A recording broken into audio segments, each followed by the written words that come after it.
What is up, ladies and gentlemen? Welcome back to Game Over Gerkinman. Welcome back to Dark Souls 2. Oh man, I am so excited to be playing this again. And I'm excited to be doing a deprived run. Sorry for last episode dying so many times. That was a sloppy way to start. But anyway, this episode is going to be a little bit shorter. We're going to be talking to some NPCs. We're going to be exploring this little area here of Majula a little bit. Getting some secrets. Like, if you come over here, you can pick up the Soul of the Lame Soul and a Life Gem. If we come over here... Well, actually, since we're here, let's talk to this guy. Who are you? Oh, it doesn't matter. Just help me open this door. I packed my tools in here, seeing it was vacant. And now somebody's gone and locked the door. Alright, so that's going to be our blacksmith. He's conveniently in the same area as the main leveling up, which is a nice piece of streamlining, in my opinion. Definitely, Dark Souls 2, for better or worse, streamlines a lot of things. It makes a lot of things like less streamlined, but it gets a lot of things and kind of makes them quicker and easier to access. And I think by having the blacksmith in the same hub area as the where you level up is pretty good. If you join this, that makes the game harder. Don't do it. Basically, it's a covenant to make the game more difficult. I love being near the ocean. Alright, so what else we got around here? If we go down there, we can go to an area called Hyde's Tower of Flame, which we won't be for a little while yet. If you come over here and knock down this rock here, this is a new mechanic. They do this a couple times. Is you can knock that rock and that'll come up. There's also some pigs here which aren't worth the... Oh, I've already upset them, have I? These guys are not worth the XP that it costs to kill them. But now I've aggroed them, so I guess that's that. What choice do I have? Watch out for the piggy! Oh, there's 3 of them, that's right. You know what, I'm just gonna go to the rest of the bonfire so they disappear. Hey, worth dealing with them right now. Stamina depletes much faster in Dark Souls 2. It also regenerates faster, so that's okay in my books. But for a lot of people, the speed that stamina disappears is frustrating. I kind of don't mind it. I very rarely find myself running out of stamina in Dark Souls 1. To the point where, really, unless it's just there to stop people from wailing like idiots, but there's not that much strategy to it. I don't mind the way it's balanced in Dark Souls 2, to be honest. And here we have an old familiar face, different guy, but the crestfallen warrior has returned. You're undead, aren't you? You have that distinct scent, the smell of irreversible fate. This is Majula. It is a kind of settlement, a place where life is almost normal. And in Drang Lake these days, there are very few places like that. I am Solden, and like you, I lost everything, and now I'm here. You probably heard that it was possible to break the curse here. Well, that's not true at all. There's nothing here for you, me, or anybody. Do you know much about souls? Even I'm not certain, but I'm told that the soul is the essence of life itself. Anything living, sentient or no, supposedly has one. What we call the curse is traceable to the soul. Do you see what that means? To be alive, to walk this earth. That's the real curse, right there. We undead will never die. And that's quite a predicament, really. There are 4 beings in this land with giant souls. And wherever you go from here, you'll sooner or later come up against them. Each has a powerful soul and a terrible curse. If that frightens you, then you ought to just give up right now, like I have. Do you ever cry out for help? The journey of an undead is long and treacherous. You will face invaders from other worlds at every turn. If you need help, why not proclaim faith in the Blue Sentinels? When you face danger, the Blue Sentinels will come to your aid. Protection is yours, if you wish. You need only accept their kind embrace. I see. Then you'll have to brave this treacherous journey on your own. If you ever require help, come back anytime. I will stay here and pray for your safety. So the Blue Sentinels is an online covenant, so basically you can get people in to help you out if you're struggling with an area. So if we look over here, that is an area we'll be visiting in a while called Hyde's Tower of Flame, and if we come over this side and look this way, that is the, well, that's the Forest of Fallen Giants, and there's a big place there, which is the first real main area we'll be exploring. Alright, so that's everything over here done. Now let's go meet some of these vendors we have access to. Because we have a few, a couple different things we can check out. Dark Souls 2 really like front loads a lot of this stuff. By having everything in one convenient location, it does kind of make the opening area a little overwhelming in terms of people to talk to and things. Oh, undead are we? And one without much time remaining. Just about ready to fall apart, I'd say. Not exactly the time to be chatting with a cat. Well, suit yourself. Oh yes, you may call me Shalqua. Enchanté. So, what did you want anyway? Ooh, you smell wonderful. Alright, so there's another covenant you can join here, and she also sells rings. So the Ring of Evil Eye absorbs HP from each defeated foe. That's a pretty handy ring. Silver Cat Ring reduces damage from falling. Dark Souls 2 has way higher fall damage, and so that ring can be really useful. The Red Eye Ring is easy to be detected by enemies. You can use that when you're in boss fights. If you have a summon in there with you and you want to protect the summon, by equipping that ring, you'll actually draw that boss's attention, which will help keep them alive.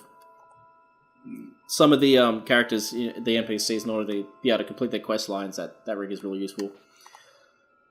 Name Engraved Ring, easy to connect to players who choose the same god, so that's another multiplayer ring. And Ring of Whispers can hear the voices of foes, and I can't remember exactly what that does. Ring worn by Roy the Explorer, hear the inner voices of surrounding foes, useful for locating hidden enemies and perhaps for a few other things as well.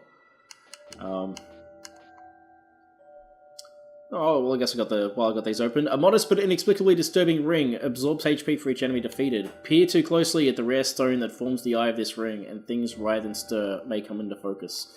I think that too because of Bloodborne. That's another reason why they were working on Bloodborne while they were working on Dark Souls 2, and I think that Ring of the Evil Eye was to kind of get people a little prepared for that. The silver ring depicting a leaping feline reduces damage from falling. Legend has it that when a cat grows old, a force brews within them, and they are reborn as something new.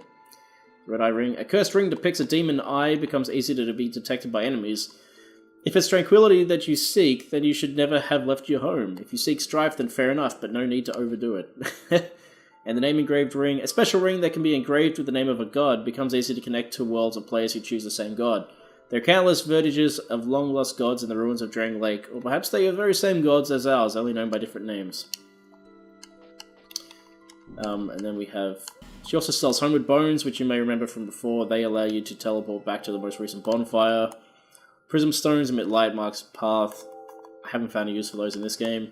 Alluring Skull was also in Dark Souls 1. You just throw that and that'll attract the enemy's attention. And then the Lloyd's Talisman blocks SS recovery within a limited area. Not that useful outside of PvP. But it does have interesting lore in it, the Lloyd's Talisman. Talisman used by Cleric Knights blocks SS recovery from within a limited area. It is said that the Cleric Knights use these talismans to hunt down accursed undead. Cleric Knights fight with pride, and by blocking the recovery of the undead, they can also fight with impunity. It's interesting, they used to be in the original Dark Souls 2. Well, that's dismissed. The original Dark Souls 2, there actually used to be a little bit of lore in there about Old Father Lloyd himself, but that seems to be removed. You do have the time. You have a pleasant scent? Thank you. This place is already dead. Everything will crumble and waste away so that something new may be born. Isn't it wonderful? This place is fascinating. We receive only the most peculiar visitors. Folk like yourself. It's enough to keep even a cat amused. Are you going to see the old ones? Those four who have grown so incredibly ancient. They must have sprouted quite a thick coat of moss by now. For heaven's sake, no one even knows their names anymore. Imagine that. Yes, nothing like yourself. For you have a most pleasant scent that grows nicer with each passing day. Have you made friends with the man by the sea? He's lost everything. Absolutely everything. The only thing he's good for now is a few tidbits on covenants. Covenants are a type of, well, contract, you might say. You give something to gain something. That's the way humans like it, right? It might be just the thing you need. But what does a cat know? Did you see that oddly formed rock behind here? Long ago they called it Victor Stone, as I recall. If you wish to face greater challenges, speak to the rock. Although, you'd just as well not. This place is already dead. Alright, she's back to recycling stuff. Oh my. Alright, so what else we got? We got this house here, which we can't actually access yet. It's locked. It's locked. That's alright though. And then if we come in here, we have someone else we can talk to. Hello there. Welcome to my shop. I'm Morlin, and I sell armor. Oh, sorry, Please do have a look at my wares. I could really use the business. If you'd be so kind. This guy's really important. He sells some really good stuff, and the more of his stuff you buy, that's how you progress his quest line. The more things you buy off him, the more money he gets, the more arrogant he gets, and it's kind of interesting. But when you defeat bosses, he will actually sell armor based on those bosses, which is pretty awesome. But what's he got at the moment? An Iron Palmer, Silver Eagle Kite Shield, Twin Dragon Great Shield, Standard Helm, pretty standard stuff. I can't wear any of this stuff currently. And what else? That's it at the moment. But this will slowly fill up over time. But he does get some really cool stuff. I came from the west, from Volgan. Have you been there? It's a lively place, vibrant with trade. Very competitive, of course. And you have to grease the wheels to get anywhere. But I didn't have the funding for that, so I left home in hopes of striking gold. It's been years since then, and I've made very little headway. I don't even know why I'm still here. Everything's all run down and dying. It's terrible for business, really. group calling themselves the Blue Sentinels have gained much power in Vulcan. You can't even run a shop without their blessing. They claim to be working for the greater good, but it's absolute hogwash.